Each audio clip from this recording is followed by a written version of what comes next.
رمضان کا مطلب ہے جل جانا، کس چیز کا جل جانا۔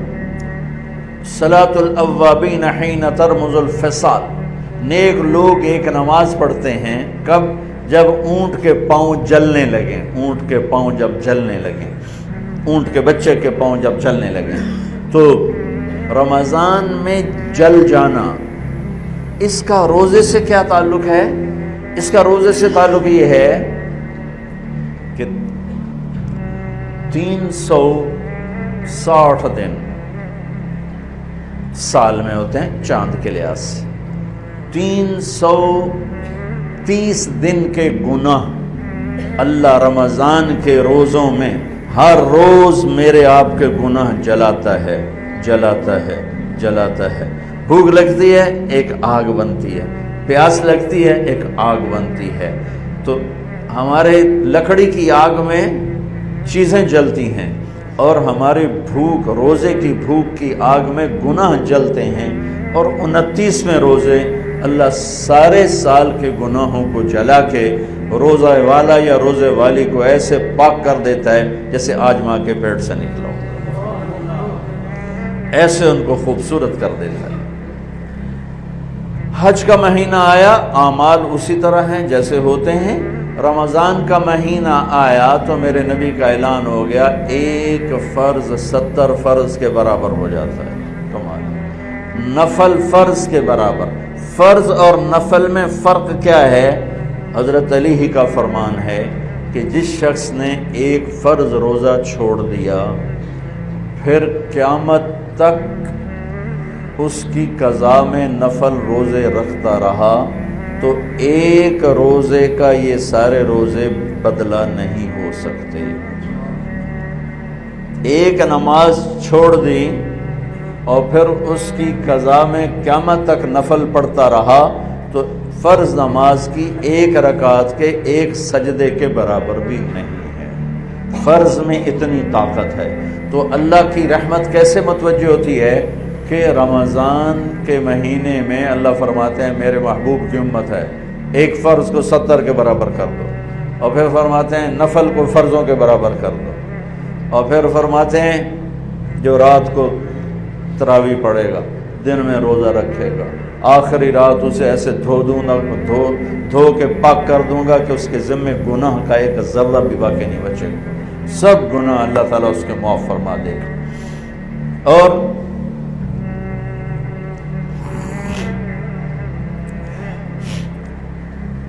میرے نبی نے فرمایا من صام رمضان ایمانا و احتسابا، دوسری بھی من قام رمضان ایمانا و احتسابا، جس نے روزہ رکھا اللہ کی رضا کے لیے، جس نے تراویح پڑھی اللہ کی رضا کے لیے، اس کے پچھلی زندگی کے سارے گناہ اللہ معاف فرما دیتا ہے۔ رات کا قیام کسی امت کو نہیں ملا۔ دیکھو روزہ سخت تھا تو ان کا قیام اللیل نہیں تھا، چونکہ وہ اپنی کتاب پڑھ سکتے ہی نہیں تھے۔ رمضان میں اللہ نے آسمانی کتابیں اتاری، یکم رمضان کو ابراہیم علیہ السلام پر، 2 رمضان کو تورات موسیٰ علیہ السلام پر، 8 یا 6 رمضان کو عیسیٰ علیہ السلام ان پر، موسیٰ علیہ السلام پر، ان پر داؤد علیہ السلام پر زبور کو اتارا، اور 12 یا 18 رمضان کو عیسیٰ علیہ السلام پر انجیل کو اتارا، اور 21 رمضان کو اللہ تعالیٰ نے پیر کی رات لیلۃ القدر میں غار حرا کے اندر اللہ تعالیٰ نے اپنے محبوب پر کتاب کو اتارا۔ وہ کتابیں فل آ گئیں، لکھی لکھائیں۔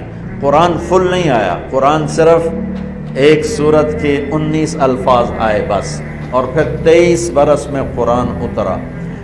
کتنے انبیاء ایسے گزرے ہیں جن کے پاس جبریل زندگی میں ایک دفعہ آیا، زندگی میں جبریل ایک دفعہ، اور 1 سے لے کر آگے کوئی تعداد مقرر نہیں ہے، 100 دفعہ 200 دفعہ، لیکن آپ حیران ہوں گے ہمارے نبی پر جبریل 23 برس میں 24,000 دفعہ آئے، 24,000 دفعہ، جو ایک عجب العجائب ہے، عجب العجائب ہے۔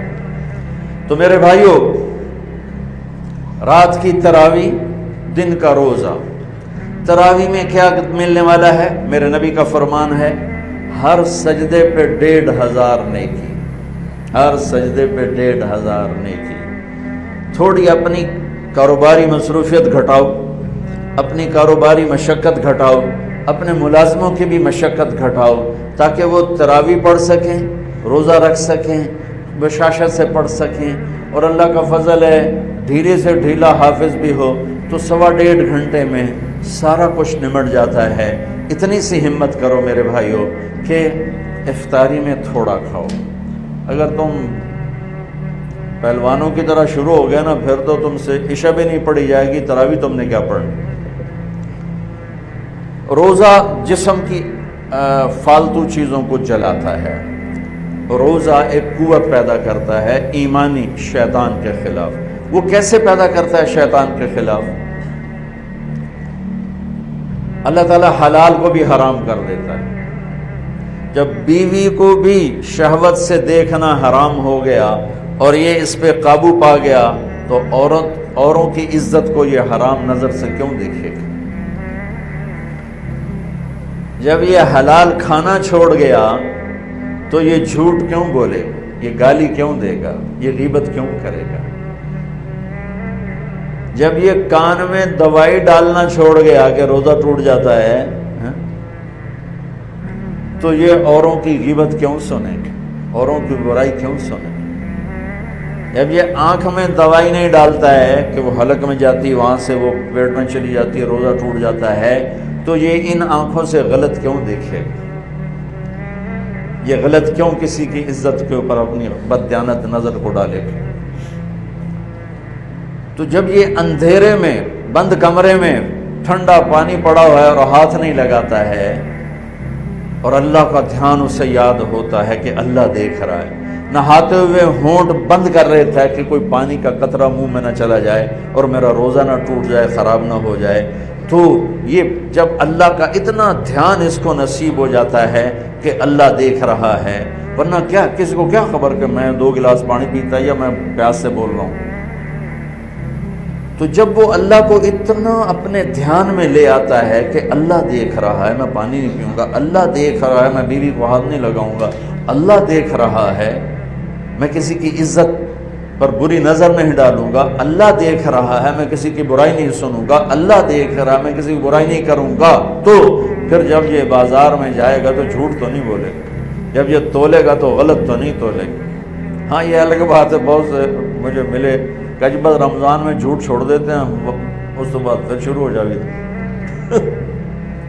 رمضان میں رشوت نہیں لیتا ہوں، اس کے بعد پھر شروع ہو جاتا ہے۔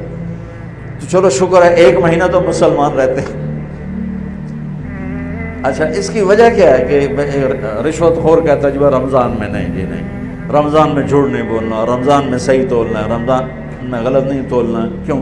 شیطان قید ہو جاتا ہے۔ رمضان میں نمازی کیوں بڑھ جاتے ہیں؟ شیطان قید ہو جاتا ہے۔ کسی امت کو یہ نہیں ملا کہ رمضان میں شیطان قید کیے جائیں، اس امت کو ملا رمضان میں شیطان قید ہو جاتے ہیں۔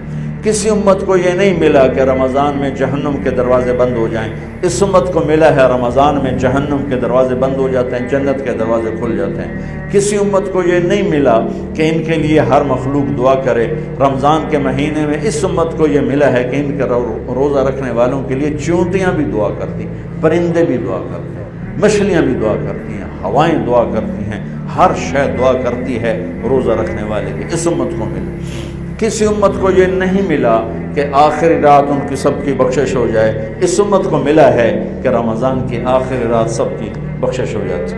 کسی امت کو یہ نہیں ملا کہ جنت کی حوریں انہیں روزوں میں یاد کریں، اس امت کو ملا ہے کہ اللہ تعالیٰ جنت کو کہتا ہے کہ تو تیار ہو جا، میک اپ کر لے، میرے بندے آ رہے ہیں، دلہن بن جا، سج دھج کے مجھے دکھا دے تاکہ میں اپنے بندوں کو پیش کروں تحفے کے طور پر، یہ ہے تمہاری بھوک کا بدلہ۔